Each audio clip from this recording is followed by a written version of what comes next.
The new, we'll call it new drugs that we had seen coming up, of course, in Mombasa with people becoming sort of zombies. But in studio, I'm joined by Jackie Nyambura. She's a senior compliance officer at NACADA. Thank you so much for making time, Jackie. Thank you for having me. Right, you've watched a bit of that documentary, the two-part documentary on the drug dragon, and it's focusing, of course, in Mombasa. Yes. Tell us about your thoughts on that particular story. Thank you, Fatia, for that.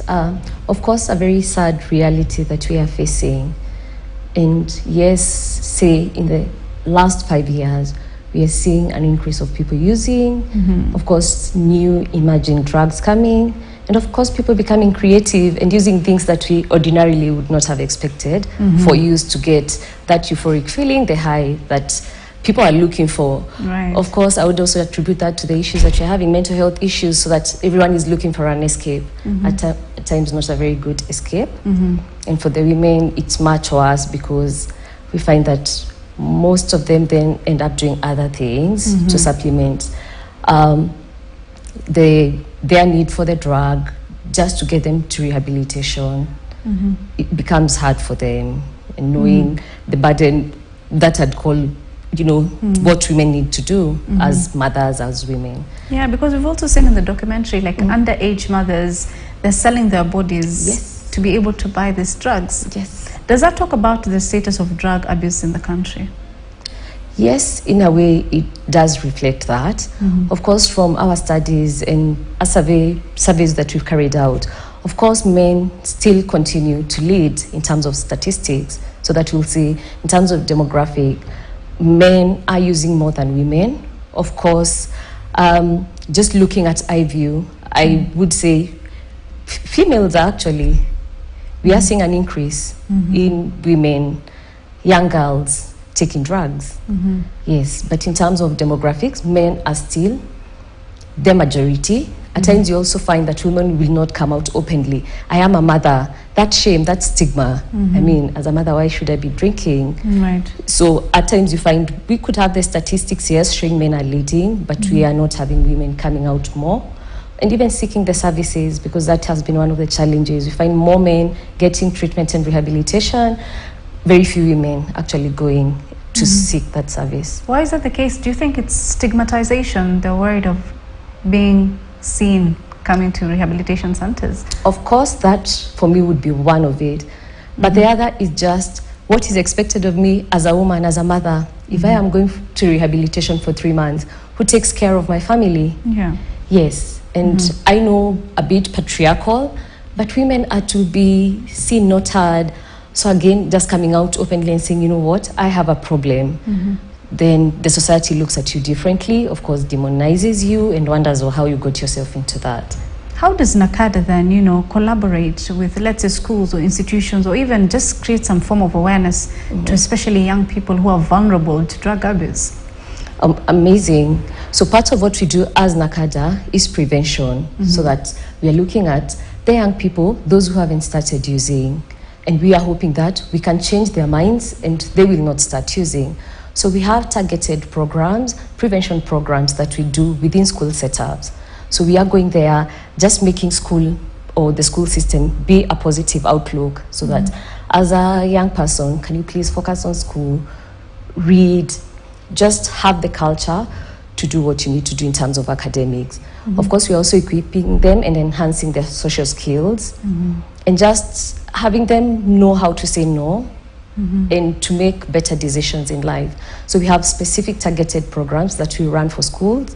We have, yes, other prevention programs that we have for the community, for the family, for media even. But we, in prevention, our focus mainly is the young people who have not been initiated. If you'd allow me to just share a bit of statistics. Right, go we ahead. are finding now the age of initiation, for instance, for the use of tobacco is 6 years.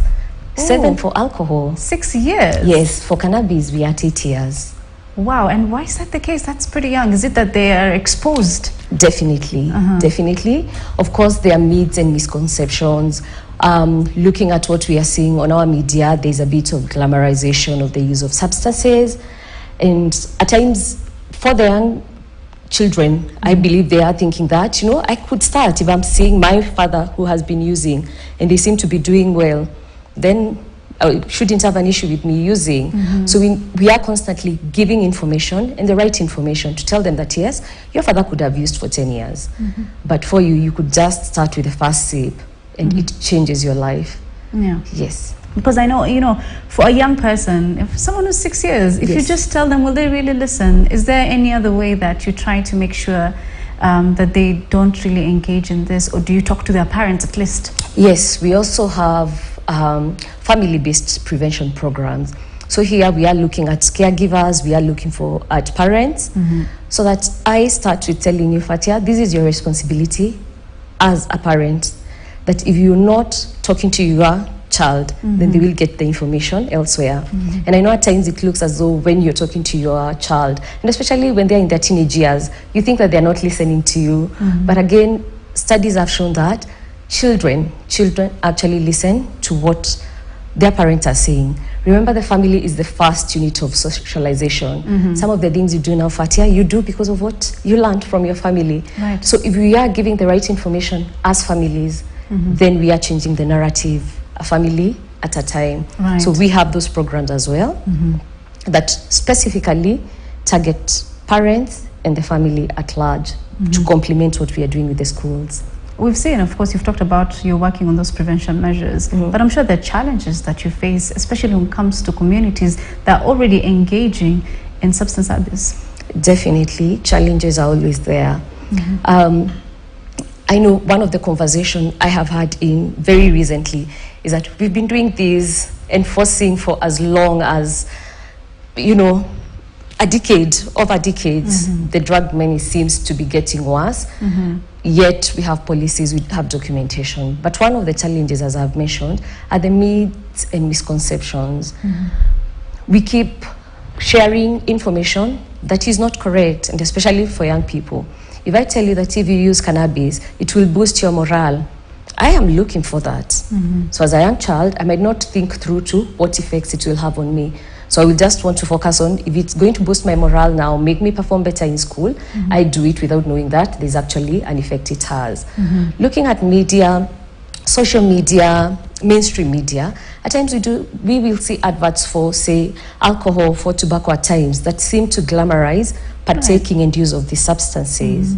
Yes, and people just not having the correct information to know the effects. At times, for instance, a person who is smoking will want to get lung cancer to say that, oh, the cigarette caused lung cancer. But what we know is that at times you will not get cancer. Of course, it is one of the issues that could arise from the use of tobacco substances. But there are other issues that would come up. You could develop cardiovascular diseases, have constant coughs that are unending, that at times we will not associate with the use of substances. Of course, funding plays a major role because we have policies that we want implemented, but at times without sufficient funds to constantly surveil, monitor, implement. For instance, if we are doing the school programs that I had mentioned, we have over 4,000 schools in Kenya. We will need to, in a way, engage with those students on at least a weekly basis, if not a daily basis, so that this information is part of their lives. But without sufficient resources, then we see you're not able, you're just basically touching the top. Yes. At times you also find, yes, I can say right now we are seeing so much political goodwill. We are seeing our deputy president, the sponsor of the second lady, taking this up as an initiative. But at times you will feel as though there is no support from the leadership. Yes. Before we talk about the government perspective, away from what we've seen in Mombasa, there's alcoholism issue in the central Kenya, especially Murang'a. Tell us about that. What is NACADA doing about it?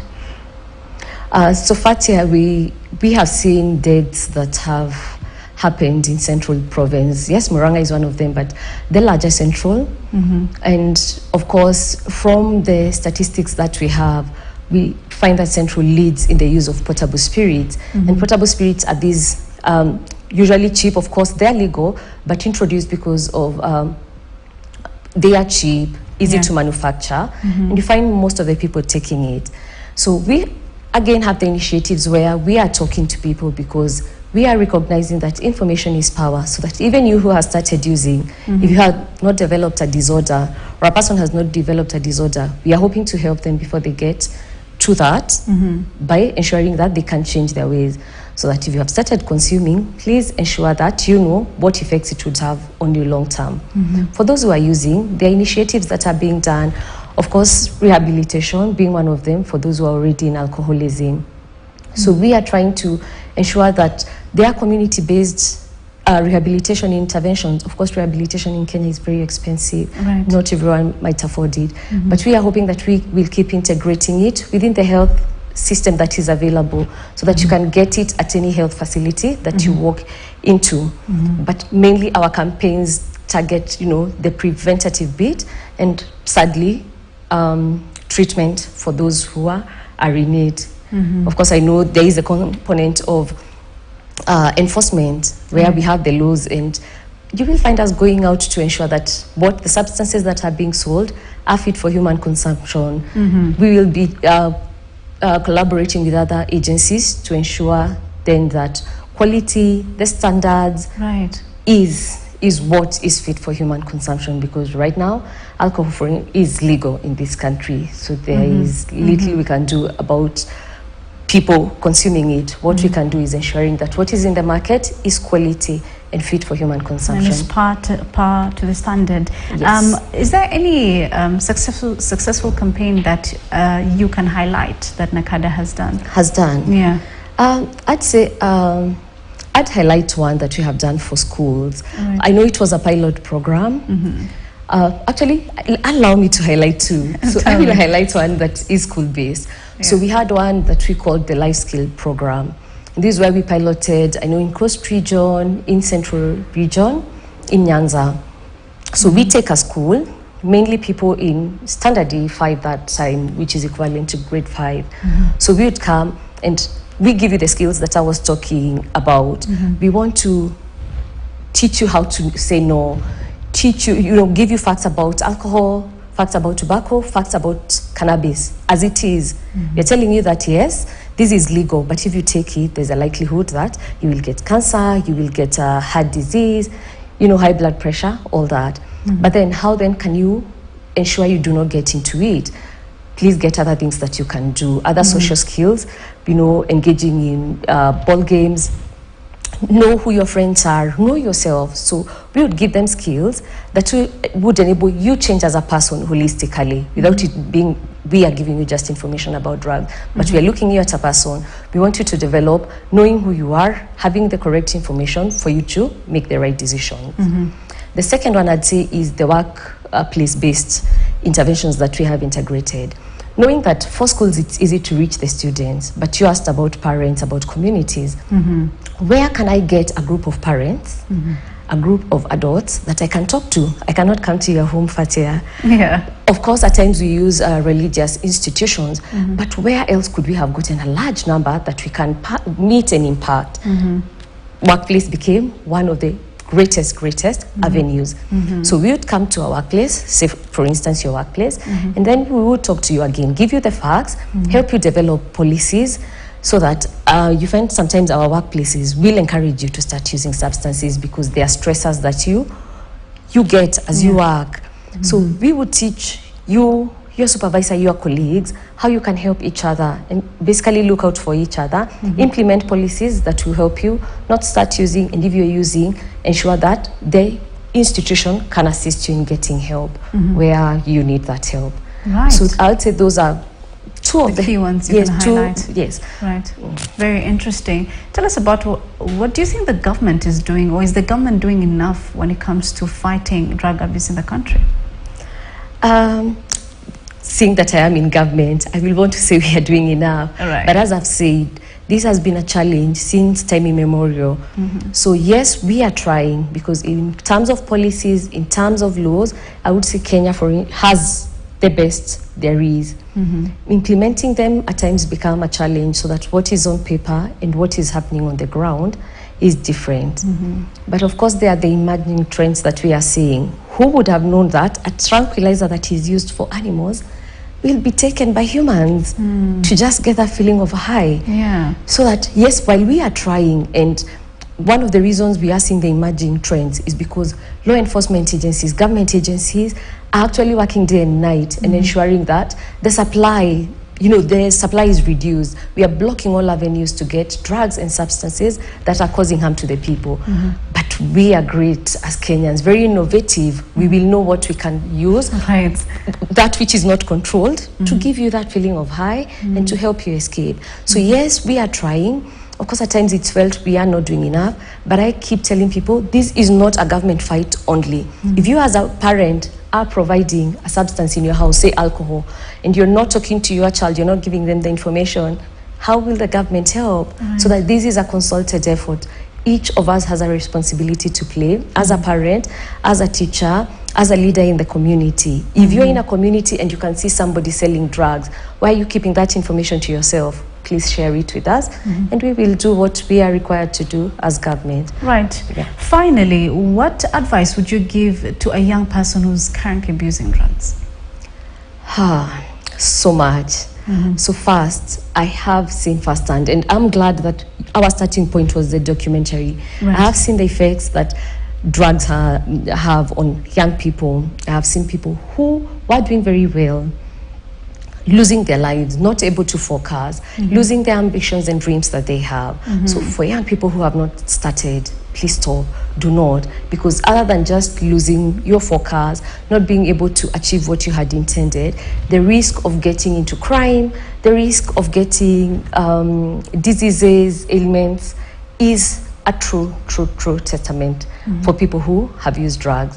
One of the studies that I have just been reading shows that for people who use cannabis, for instance, in their teenager who start using, they have a likelihood of losing 8 points in IQ that they will never recover.